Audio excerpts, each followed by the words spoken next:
저는 오늘 여러분들과 함께 정말 헛된 것인가? 라는 말씀의 제목으로 함께 은혜의 말씀을 나누고자 합니다.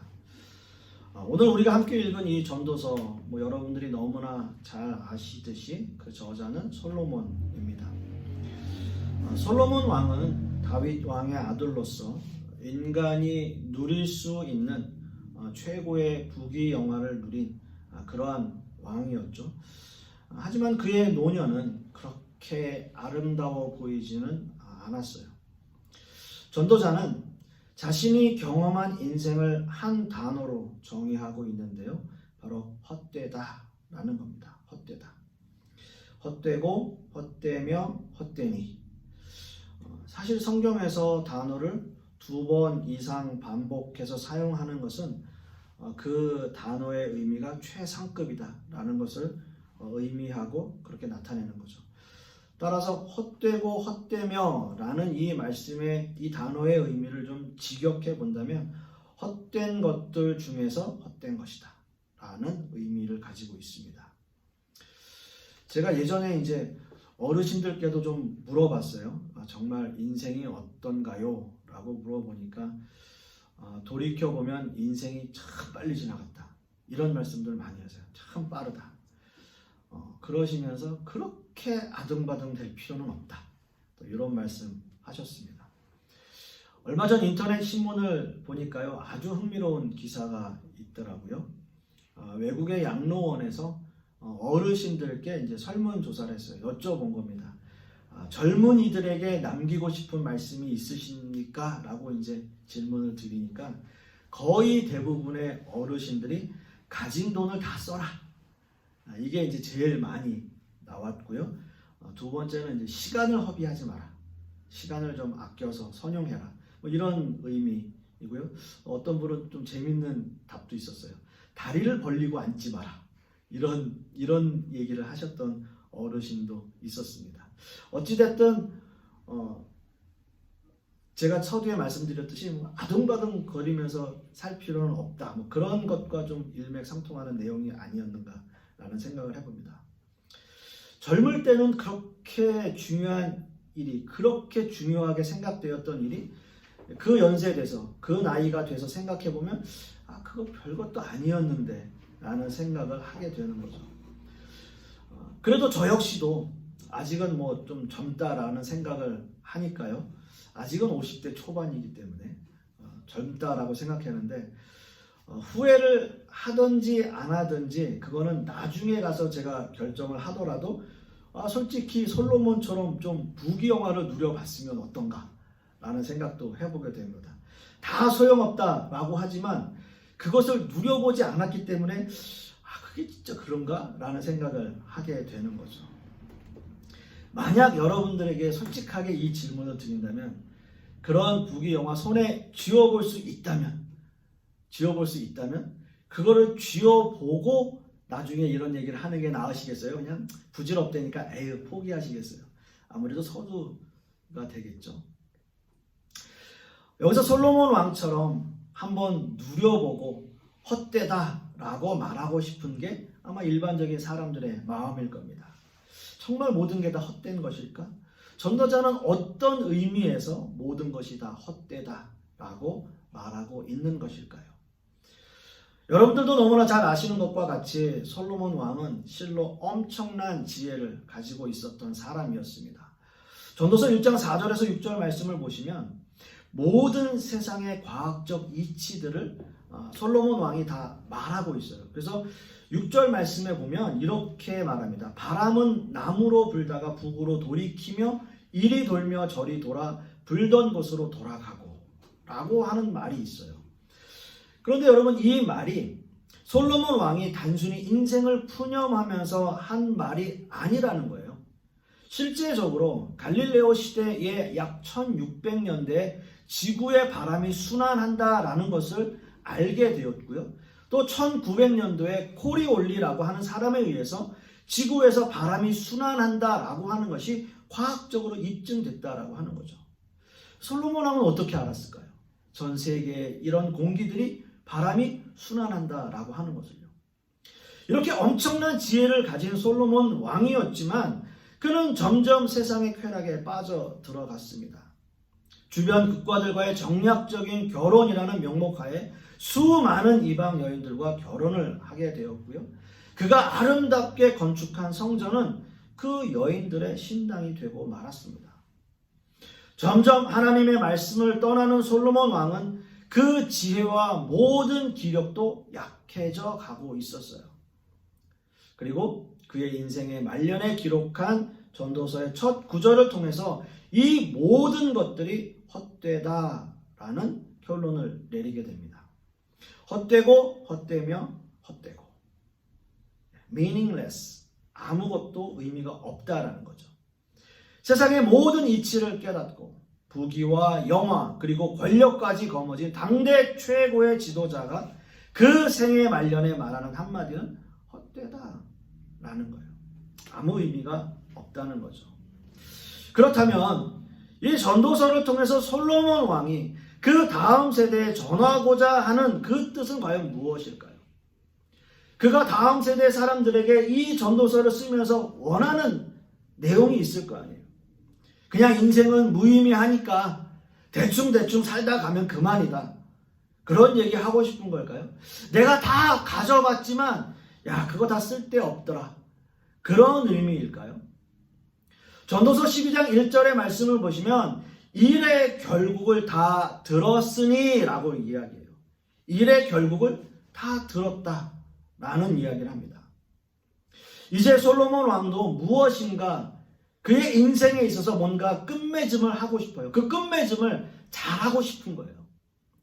세상의 이치를 깨닫고 부귀영화를 누려봤지만 이제 모든 것들이 다 헛된 일인데 그런데 생각해 보니까 결론은 이런 게 아니겠느냐?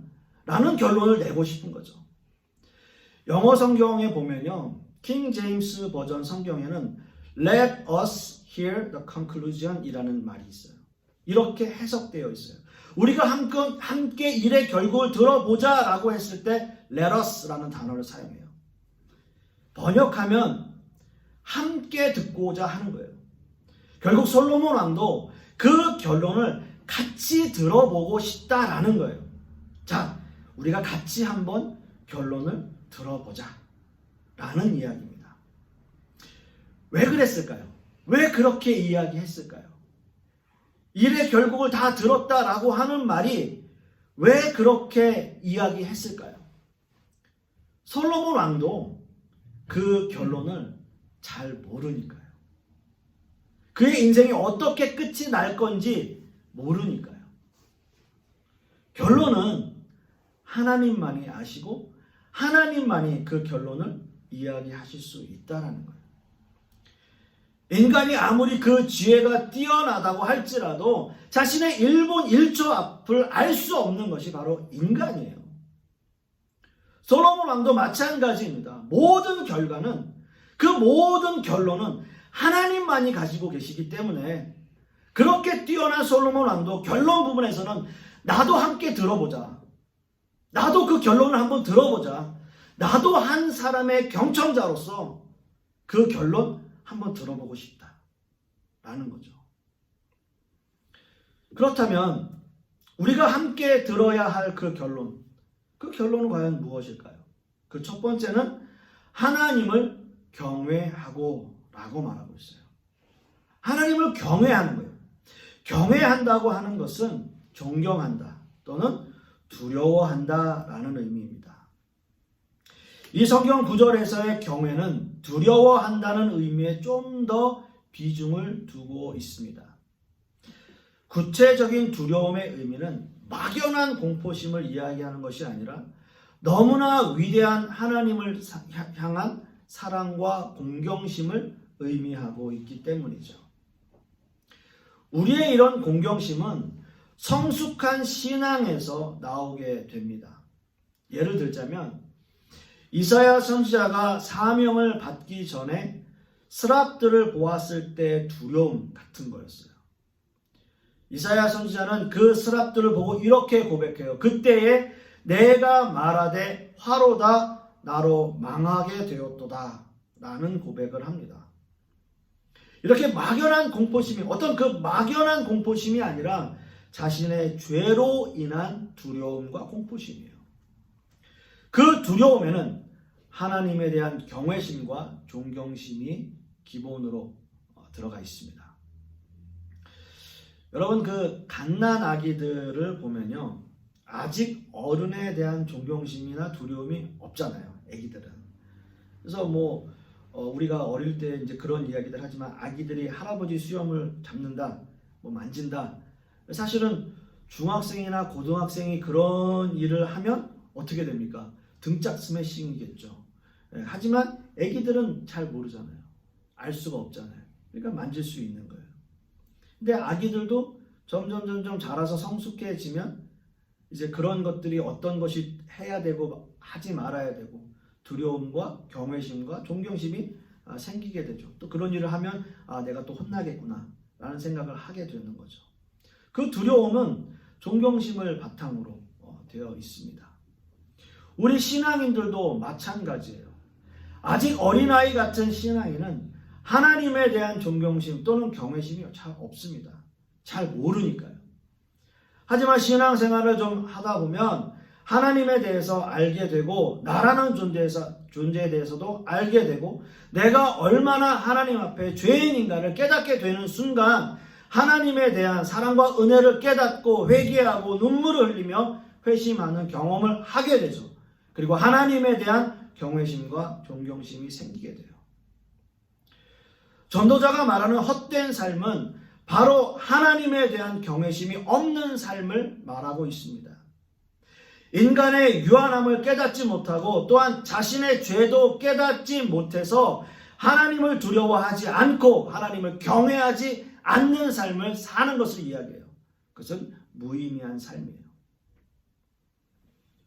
여러분 한번 생각해 보세요. 조금 전에 제가 아기들을 예로 들었는데요. 아기가 자라서 소년이 되고 청년이 되고 장년이 되었는데도 부모님에 대한 공경심과 경외심과 두려움이 없다고 생각해 보세요. 그건 배은망덕이죠.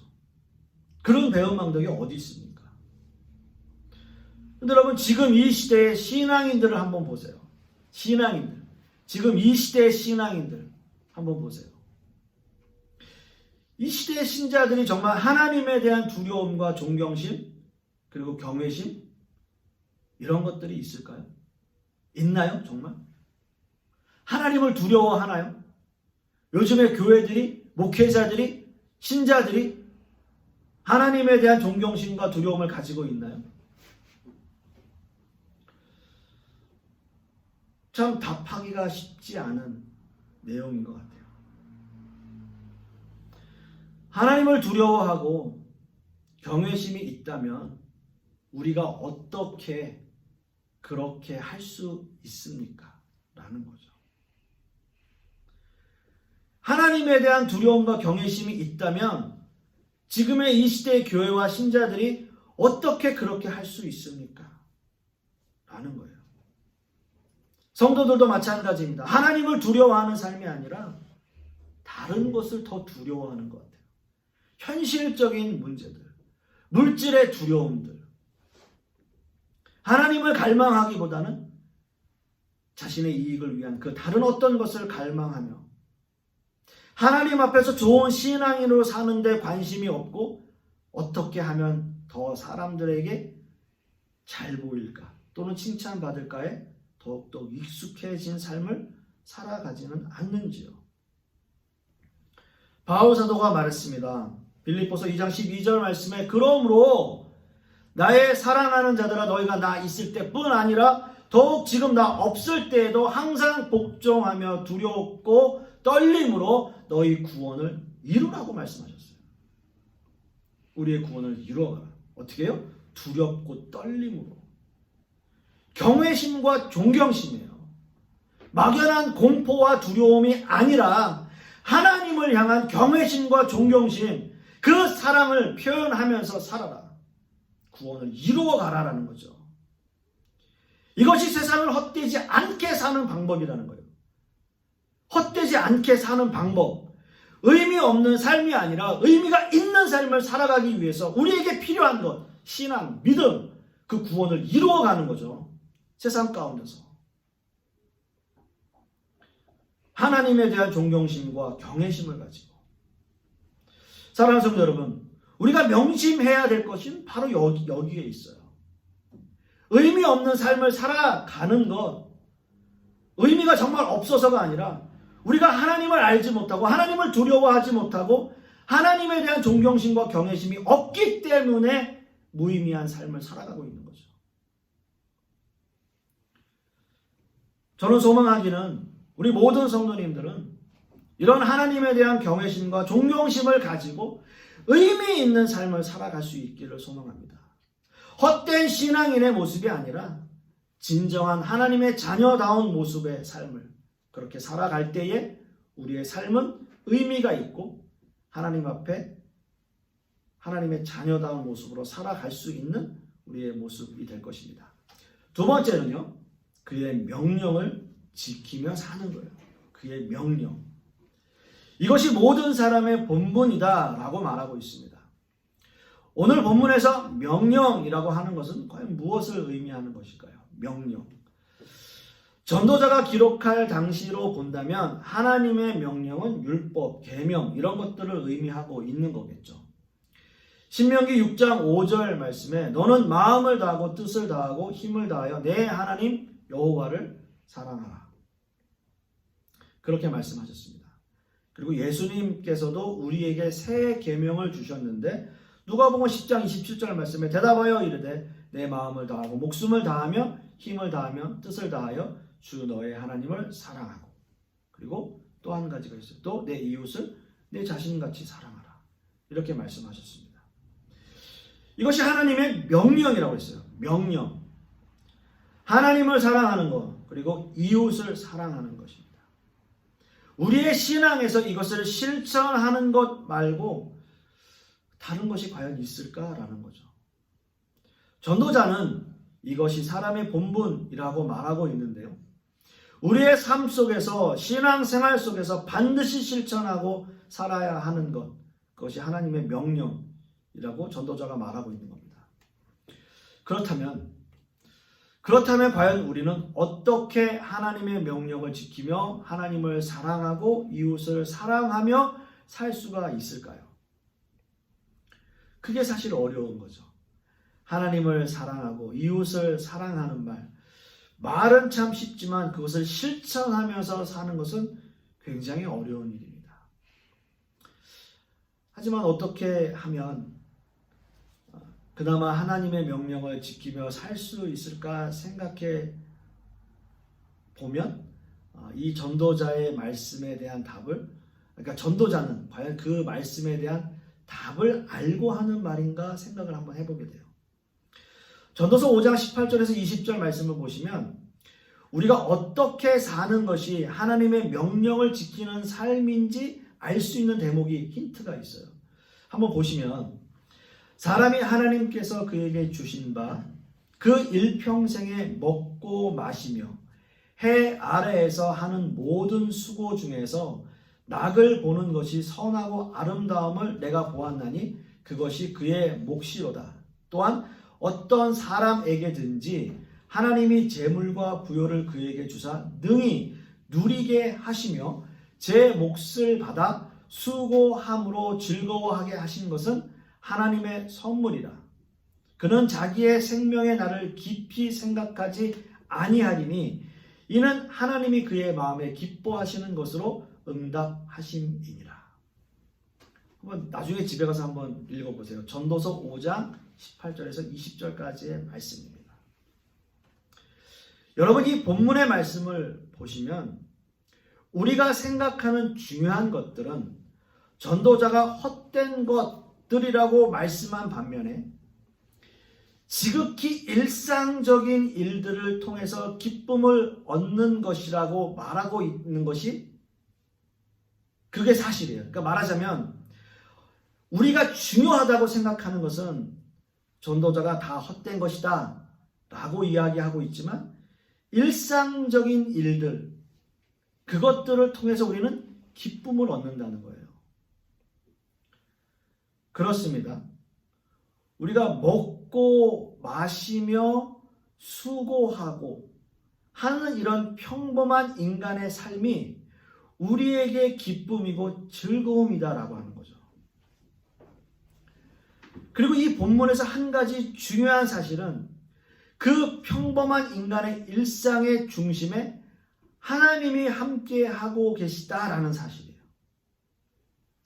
방금 읽어드린 18절 말씀에서 하나님께서 그에게 주신 바라고 하나님을 말씀하고 있고요. 19절 말씀에도 하나님이 재물과 부요를, 그리고 또 하나님의 선물이라 라고 말씀하고 있고, 20절 말씀에도 하나님이 그의 마음에 기뻐하는 것으로 응답하심이라 라고 말씀하고 있어요. 자, 지극히 평범한 일상이지만 우리의 삶의 중심이 하나님을 향해 있고 모든 삶의 방향이 하나님을 향해 있는 사람은 하나님께서 하나님이 함께 하신다라고 말하고 있다는 사실이에요. 지극히 평범한 일상에서 우리가 먹고 마시고 수고하는 아주 평범한 일상적인 일이 하나님이 우리와 함께 하시는 일이라는 거예요. 우리의 마음이 하나님을 향해 있으면 그게 하나님께서 우리에게 의미 있는 삶을 허락해 주시는 삶이에요. 특별한 게 아니에요. 우리가 생각하는 건 뭡니까? 하나님 나에게 뭐를 해 주십시오. 하나님 제가 뭐가 되었으면 좋겠습니다. 하나님 나에게 이만큼 있으면 좋겠습니다 라고 기도하는 그런 것들은 우리는 중요하게 생각할지 모르겠지만 하나님께서는 그것이 다 너에게 헛된 것이라고 말씀하시고 있고, 우리가 먹고 마시며 수고하는 아주 근본적인 아주 기본적인 우리의 일상은 하나님이 우리와 함께 하시는 의미 있는 일이다라는 거예요. 사랑하는 성도 여러분, 우리가 우리의 일상들 속에서 하나님을 생각하고 하나님이 우리와 함께 하시고 있는 이 일이, 우리의 그 일상적인 일들이 우리에게 어려운 일인가요? 어려운 일이 아니에요. 우리가 먹고 마시며 수고하는 일들은 그냥 우리가 아무 생각 없이 그렇게 하는 삶이에요. 어렵지 않아요. 하나님을 경외하고 하나님의 명령을 지키는 일, 그런 의미에서 이게 어려운가요? 아니에요. 우리의 일상 속에서 늘 할 수 있는 일들이에요. 그래서 하나님을 사랑하고 이웃을 사랑하는 일, 이것이 하나님께서 우리에게 주신 계명인데 그럼 이것은 어려운 일인가요? 어떤 의미에서 보면 어렵다라고 생각하면 한없이 어려운 일이겠지만, 아니요, 우리 일상들 속에서 우리가 할 수 있는 일이다라고 생각한다면 한없이 쉬워지는 일이죠. 우리가 어떻게 하나님을 사랑하고 우리가 어떻게 이웃을 사랑하는가를 생각해 본다면, 우리의 일상에서 할 수 있는 일이라고 생각해 본다면 너무나 쉬운 일이죠. 그래서 바울 사도는 그렇게 말씀하시는 거예요. 두렵고 떨림으로 너희 구원을 이루어 가라는 거예요. 존경심과 경외심을 가지고 우리의 일상에서 하나님 중심으로 살아가는 것, 그 일은 쉽기도 하고 어렵기도 하겠지만 끊임없이 그 일상 속에 우리의 노력이, 우리의 삶의 헌신이 필요하다는 거죠. 신앙은 하루아침에 이루어지지 않기 때문이에요. 우리가 하나님 앞에 구원받은 그 구원은 단번에 이루어지지만 우리가 구원을 이루어감에 있어서는 시간이 필요해요. 하루아침에 이루어지지 않는 거예요. 일평생 살아보고 노년이 되어서 전도자는 그나마 세상의 이치를 조금 깨닫고 후대의 말씀을 전하는 거예요. 나도 사실은 그 결론 잘 모르는데 우리 함께 한번 들어보자. 그렇게 이야기하고 있는 거죠. 그리고 헛될 수밖에 없는 인생이 헛되지 않는 인생으로 어떻게 변할 수 있겠나 한번 들어보자는 거였잖아요.